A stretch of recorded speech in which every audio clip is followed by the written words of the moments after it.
I rarely jump on the bandwagon, but rarely a song makes me emotional the very first time I hear it. It's what I'm all about. And it's music like this from another amazing independent artist, Upchurch, um, that got me super interested in independent music. This right here. I got this right here on my finger, this bump. A lot of people ask me about it. I got this bump on my finger. It's like a cyst, calcium deposit, because I broke my finger in the factory and we were working 6 days a week. And I didn't even have time to go to the doctor. I had the best insurance in the world, some of the best insurance in the world. And I mean, I didn't even have time to go to the doctor.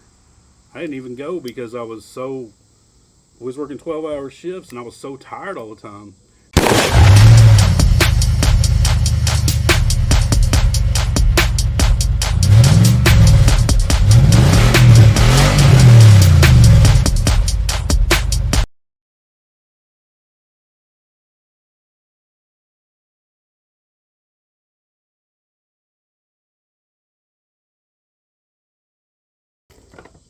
Hey, everybody, good afternoon.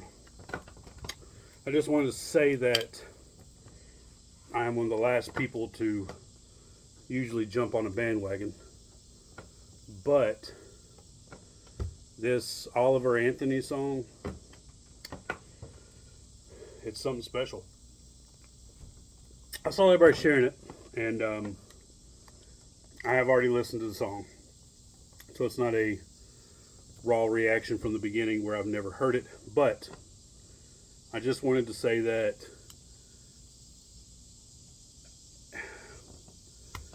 I rarely jump on the bandwagon, but rarely a song makes me emotional the very first time I hear it.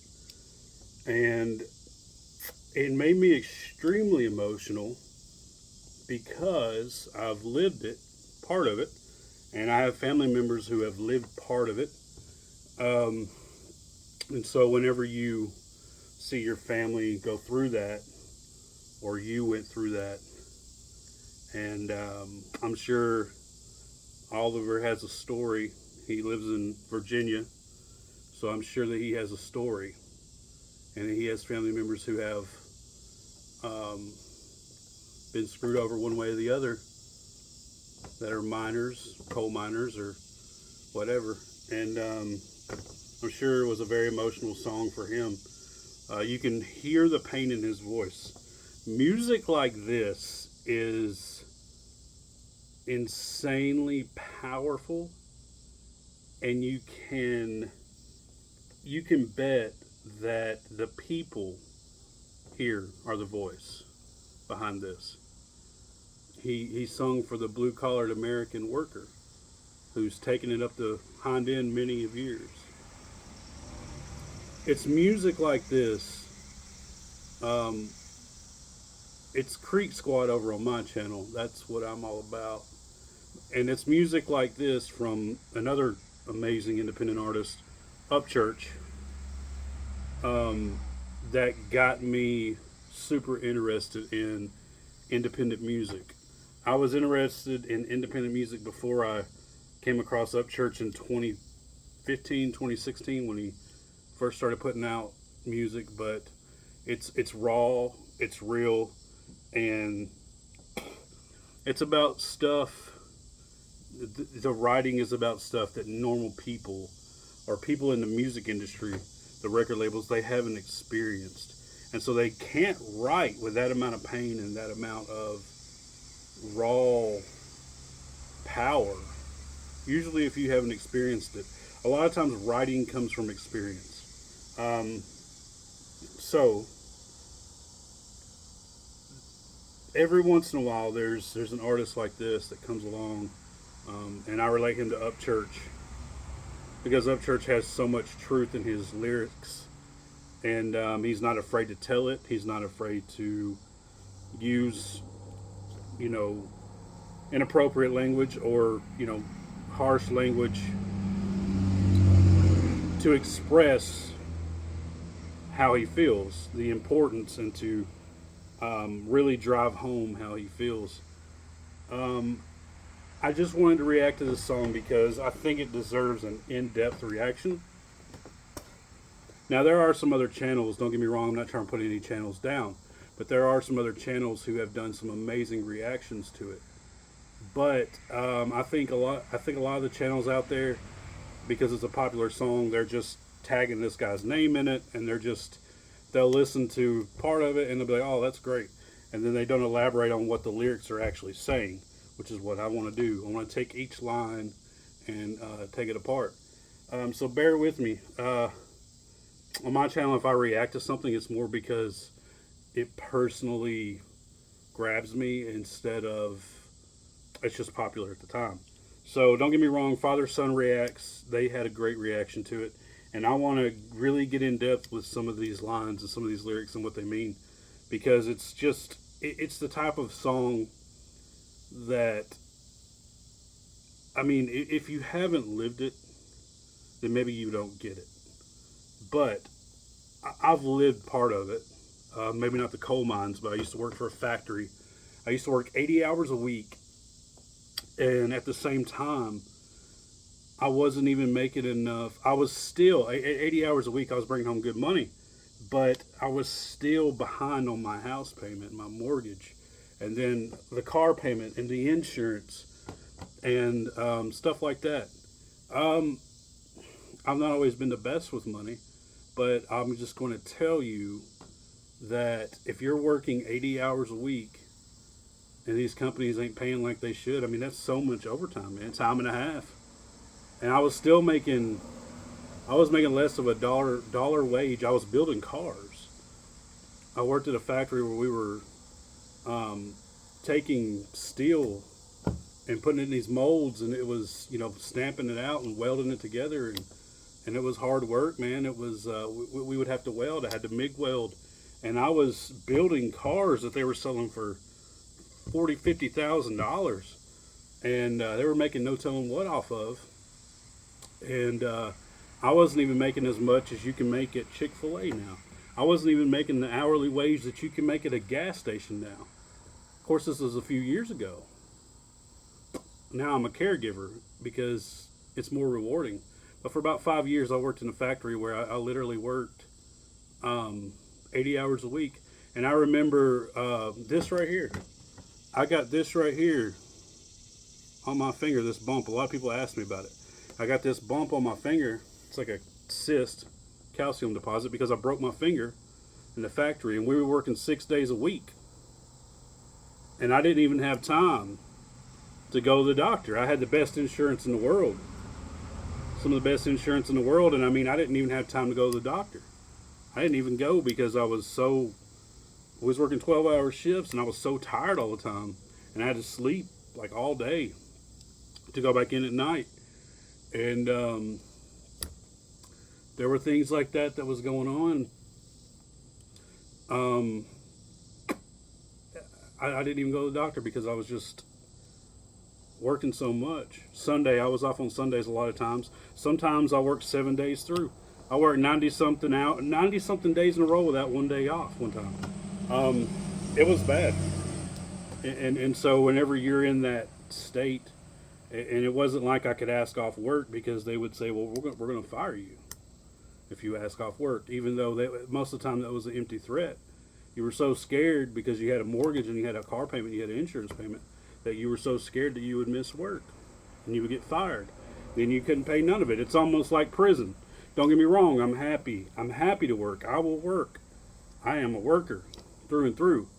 But at some point, when you're enslaved by your bills just to survive, life becomes hard, you know what I'm saying? And you're looking for a better life. Now, luckily in this country, we have the privilege that we can work, and essentially we are free. But when you have to have things to survive, you have to pay for them. You have to go in debt for 30 years. It can be hopeless, and it can be depressing at times. In no way, shape, or form am I complaining. I have a job I love now. It took me a while, though. It took me many years of really, really rough, hard work. Um, Another situation, my wife, her grandfather, he was in the military. You know, he was in the military, and he was 100% disabled, PTSD, and he had to go to work after he came back home from Vietnam. He went to work for years, probably 20, 30 years. He retired from Pirelli tires. And after he retired from Pirelli, they took his pension away, and they weren't even wanting to give him a pension. Then he went to the VA to try to get, disability for his PTSD, and it was really bad. He was 100% disabled, and they didn't want to give him that at first. He had done things he didn't want to do overseas, hurt people and seen people killed and murdered, and it was terrible. So there's just things like that that's not just in this world. The Bible tells us that this world is not just. It says every man's going to suffer, before you die. And that's because of the way this world is separated from God. So, do we need to be happy about suffering? I'm an optimistic person. But no, if something's wrong and unjust, especially something we can fix in our own government, then we should stand up and fight. We should have a voice of reason, and that's what Oliver Anthony in this song, man, it hit home. Every line in this song is so rich with lyrics and meaning and logic. It reminds me of an upchurch song. That's the way upchurch writes. Every line, it's almost like every line he tries to make meaning and logic, and he has wittiness and puns and metaphors. That it reminds me of church. And so it grabbed me emotionally watching, me myself work 80 hours a week. My grandpa started a logging business. Many times he had to work in, 0-degree weather overnight. My dad, when he's 60 something years old now, him having to work in the logwood, still having to log and sweat and work in one of the most dangerous jobs in America every day just to make a living. My father risks his life every day just to make a living. And he's close to retirement now, but, it's hard for us people out here. We have to do that just to survive. And that's what he's saying. These people in Richmond, they get to go and flaunt their ideas and their opinions and just to make a dollar, do stuff illegally, insider trading, just get to make extra money off of being a career politician. And then they tax everything, and they tax everything, and they tax everything. And then they give people on welfare out here who are able-bodied and they're not even looking for a job. They'll hand welfare out to them. And it's sickening. All right, let's get into it. Sorry for the long-windedness, but I'm extremely passionate about this song. All right.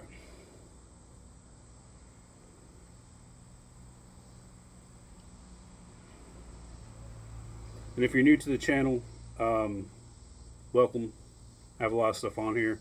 I have a lot of my own music. I wrote a song a while back called, I wrote a song like this. Now I don't have the vocals that this guy does. He's amazing. But I wrote a song like this called Breaking Even Broke Down Today. Breaking Even Broke Down Today. I ain't even breaking even no more. I wrote a song like this about a year or two ago, and I love this kind of music, and I'm going to try to get my song put out. I haven't never put out that song. I have so many songs I've never even put out. So I got reactions and I got interviews on the channel, and I'm going to start put out a lot of a lot more music soon. So I would love to try to do a song like this, because I have them written, of life experience. So, all right, let's get into it. Here we go.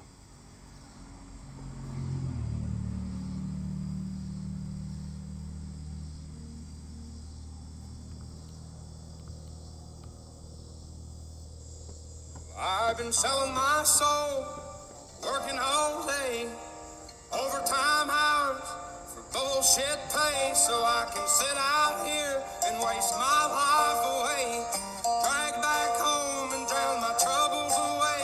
It's a damn shame what the world's gotten to for people like me, people like you. Wish I could just wake up and it not be true, but it been selling his soul, working overtime for BS pay. And unless you've been there and you understand, you don't understand. I worked at Unipress. I'll say the company's name. I don't care. And don't get me wrong, I made good money, but their hourly wage was like $12 an hour. And we were making cars that people ride in, transport their family in. And if we were like millimeters off from certain welds, the whole car could have messed up. That's how important the job was. And we was making garbage, $12 an hour. Now they might make more now, but it was a physically demanding job, mentally demanding for crap. Now whenever you hit that 80 hours, time and a half, then you started making good money. But if you didn't work your overtime 80 hours a week and miss everything in your life, all your family events, I missed Thanksgiving, I missed Christmas, birthdays for 4 or 5 years. Like I missed everything. Christmas, I had to work Christmas Eve and stuff. It was just, it was a lot. When a company can't shut down one day a year for important stuff, and they're just still going after profits, then it's sick. It's sick. It's mental. It's greed. Don't get me wrong. I love being able to work as much as you can in America, hours and hours and hours. And thank God we're not a socialist nation. But at the same time, when you have to do it for 50 years, do something you can't stand and you hate, just to survive, and you watch your family, you can't even spend time with your family. You're only going to have a certain amount of time on this planet with your family. You can't even spend your time with your family because you're having to work and get money that you're just going to have to put right back into something and then lose again. It is depressing, and it's hopeless. I felt hopeless. Now 40 hours a week, don't have a problem with 40 hours a week. But when you're demanded to work overtime or you'll get fired 6-7 days, you feel like you're imprisoned. And it was good for a while. It helped me get started and get a house. But at the same time, man, I couldn't enjoy anything. I was always working. Couldn't even go to the doctor. Wrong finger. Couldn't even go to the doctor. My left knee is still jacked up. I still, every now and then, will just lose because I sprained it there at work. I couldn't go to the doctor. I didn't even have enough time, hardly. So, but yeah, it'll give out every now and then just because of working in that factory. I'm gonna put out my song, "Breaking Even Broke Down" today. Y'all gonna like it. All right, let's go. All it is, living in the new world, with an whole soul. Just his voice is pain. You can hear the pain. It's almost like he's yelling for relief. With an old soul, like it's amazing. Living in, I wanna capitalize on that lyric real quick. Living in a new world with an old soul. Living in a new world, a greedy, overzealous for the American dollar world, where things ain't just. People who are twisted, they make the most money. Living in a new world with an old soul. So, an old soul typically is people who value, family. They value old values, morals, family, all that over money, over the American dollar. To me, that's what an old soul is. It's not singing about money and throwing money in your videos and rapping about WAP, WAP. And it's just it's rapping about morals and rapping about the country life, which is what he's about, the blue collared American, which is what Upchurch is about. One of my favorite artists, Upchurch, he is about that as well. So yeah, that's this song. It grabbed me emotionally because this is a story for so many people and around Appalachia, the South, country people. I visited West Virginia one time, and there was a guy who was talking about miners, and he was talking about how he watched his grandpa die of black lung and all this stuff. And it was so sad, man. It was so sad.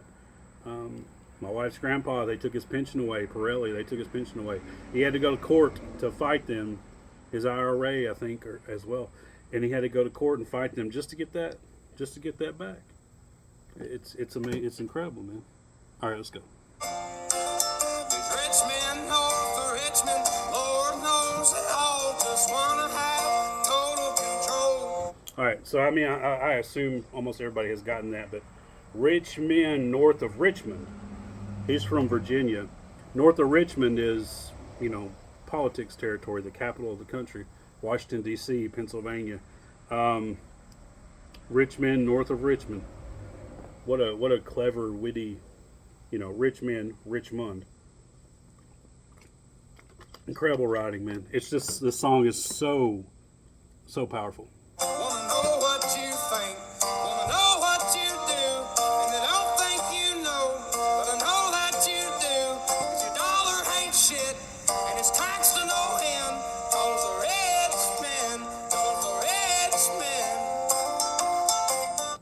Your dollar ain't shit. Sorry for the language, but I don't know how to say it with as much meaning and exclamatory feeling than that. And somebody told me, they said, this man's going to be on the radio one day. This man's going to be on the radio. I said, no, he's not. Unless he signs a deal, and then they're going to try to water him down. They don't want him putting stuff like that out. They want him putting out, oh, everything's going to be gravy. I'm going to go grab some beer and sit on the tailgate with my baby. That's what they want. They want stuff like that. They want cookie cutter. Everything's just fine in the country. But it's not. It's not just fine. Blue collar people are taking it up the hind end, man.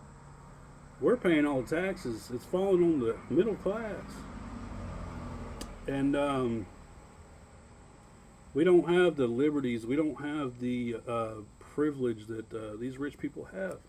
It's okay to have money, but whenever you are above the law, whenever you can control people's lives, all this other stuff, it's just wrong.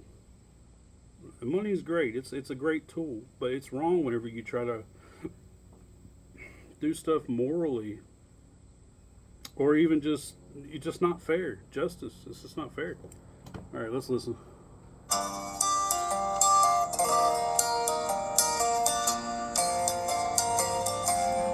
wish politicians look out for miners, and not just miners on an island somewhere. Woo. Lord, we got. This man ain't gonna be on the radio. That's what I'm trying to tell y'all. I hope he don't. I hope he don't sign. I hope he stays independent, because this is powerful. This is the kind of stuff you can put out, just like Upchurch. You can put stuff like this out and not have to worry about somebody telling you, wait a minute, Oliver, you can't put that out on the radio. We can't say that. He said, I wish politicians would care about miners. And Biden laid off tons of miners. Now Trump, I'm not extremely happy with everything Trump has ever done, but I am definitely in support of Trump.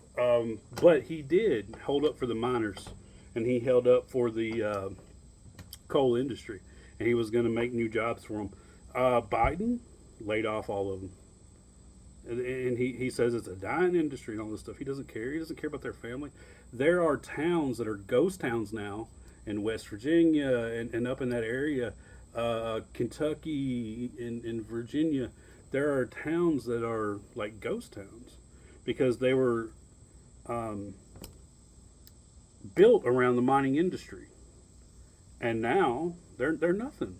They're nothing. They're gone. People have moved out because they've taken the jobs away. Biden laid off so many miners and stopped production in these mines.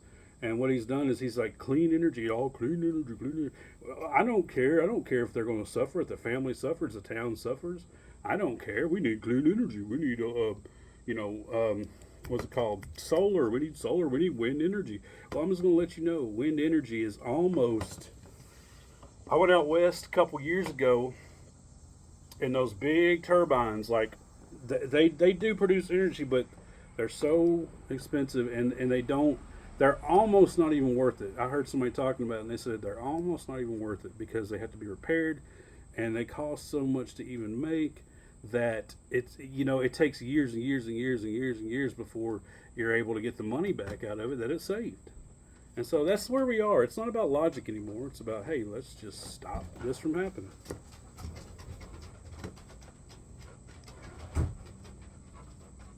Folks in the street ain't got nothing to eat, and the obese milking welfare. Well, God, if you're 5'3" and you're 300 pounds, taxes ought not to pay for your bags of fudge round. Man, so what do you say? If you're 5'3", 300 pounds, the welfare shouldn't have to pay for your bag of fudge rounds. Woo!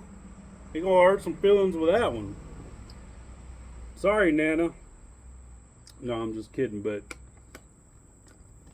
in all seriousness, I agree. You know what I'm saying? There's tons of people out there on welfare who they've done it to themselves. Food stamps, welfare. You know, they've done it to themselves, whether it's drug use or obesity or diabetes, sometimes cancer. Sometimes those things just come out of nowhere. My dad was in great health, worked all of his life, had cancer. I'm not necessarily talking about that, but yeah. So we're paying for people right now who can work, but they just don't want to. Now, I'm not talking about people with real disabilities, mental illness, physical disabilities. Obviously I'm not talking about that, but people who are just obese and they're getting welfare and they're buying fudge rounds and they're still packing it all in, and that's to me, that's morally. Why should I have to pay for your lifestyle that's detrimental to your health? Why should I have to pay for that? And that's what he's saying. Let's continue. Young men are putting themselves 6 feet in the ground, 'cause all this damn country does is keep on kicking them down. Lord, it's a damn shame what the world's gotten to. For people like me, people like you, wish I could just wake up and it not be true, but it is. All it is, living in the new world. With A few months ago, I'm usually a very upbeat, happy person, just happy to be alive. A few months ago, I woke up. I was just not in a good mood, and I had a thought immediately hit me like that, and I was like, man, I'm 36 years old, mid 30s, pushing 40 almost. I've worked a lot of my life away for what? Survival, which is just perfectly fine. This world don't owe us nothing. I don't want anything the world owes us. What I do want, however, is not have to work 40 hours a week overtime, 20 hours a week overtime. Be able to spend time with my family and make a wage that's very livable. Now, I'm in no way, shape, or form a Democrat. I don't want anybody's money. I don't want help. I don't want anything that I don't earn at all. And that's not what he's saying. He's saying that the dollar's, first of all, the dollar's terrible right now. Our economy is garbage ever since COVID. And then right after COVID, we had a Democrat president, which in my opinion is almost worse than COVID. It's a disease to this country. Trump was extremely in tune with business, and he was negotiating with China, and it pissed him off. But still, we were getting stuff done the way it should be. And instead, Biden's going to kiss everybody's hind ends. And then he allowed the Federal Reserve, to print tons and tons and tons and tons of money. Guys, there's dollar bills floating around. There's numbers in the bank right now. If they wanted to wipe you out, this country could shut it all down cyberly. Boom, all the money in the banks, numbers are gone. Cash is king. I try to keep as much cash on me as possible. Not on me, obviously, but put up. But anyway, so the Federal Reserve, they keep printing money, and there's not even gold in Fort Knox enough to cover all the money that's been printed. It's just a fugazi of dollar. It's just a paper. It's just a fugazi of paper. And so there's just so much garbage that's going on right now in this country.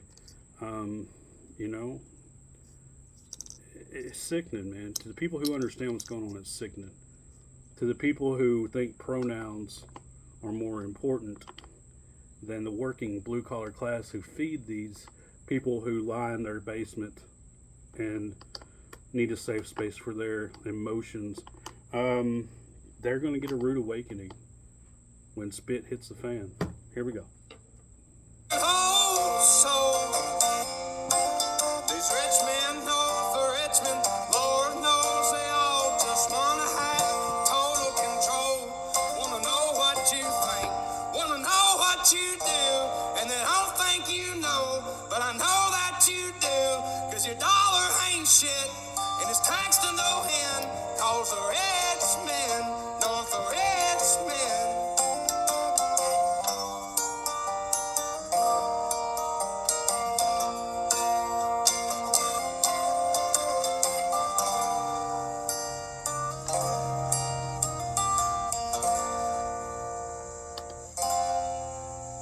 I've been selling my soul, working all day, overtime hours for bullshit pay.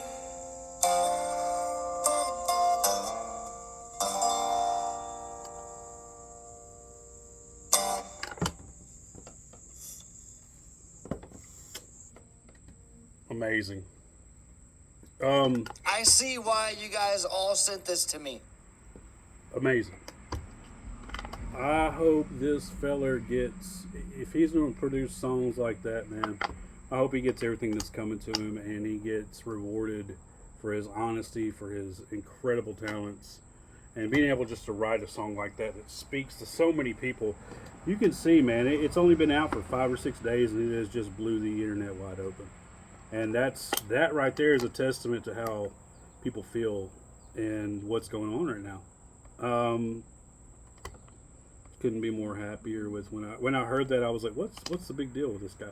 And then somebody sent it to me or tagged me in it, and so I watched it and I was just like, that's incredible.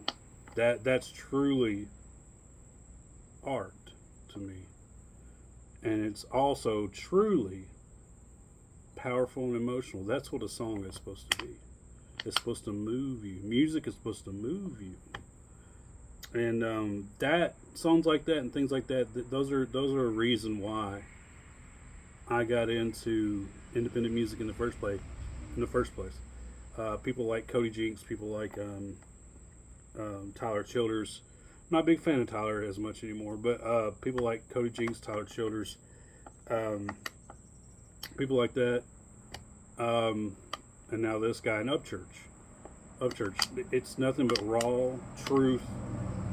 This is who I am. This is what's happened in my life. I don't care if you like it, but this is the way I see things. I had a friend whose dad, he got cirrhosis of the liver. He drank most of his life, and he couldn't get very good health care. He developed cirrhosis, and he took it on the chin, man, and couldn't get health care, couldn't get a transplant or nothing like that, I don't guess, and he passed away. He had cancer and passed away. So couldn't get health care, and it's things like that in this world that's doesn't seem just, but that's the way we are in a fallen state, away from God. And guys, keep watching the channel. I got a huge interview coming up with the lead singer of the Kentucky Headhunters, and plenty more coming. Songs, music. I got some features that I'm been trying to work on forever. I just have so much going on lately, but I had to take time out of my day and react to this song. This guy deserves it, and I can totally. I usually don't jump on the bandwagon, but I can totally get behind the hype of this song. It's incredible. Sub to this guy, get him everything he deserves. I heard he's #1 on the iTunes chart right now, and he has his other song is right under this one, and there's another song that's breaking the top 10. So, Oliver Anthony, bro. If you know, he probably ain't gonna see this, but if you ever saw this, man, I would give my left pinky finger to interview you, bro. You know, and that would be that would be killer. But yeah, keep on going, man. I instant fan. First time I heard the song, just blew me away. All right, I'll take it easy.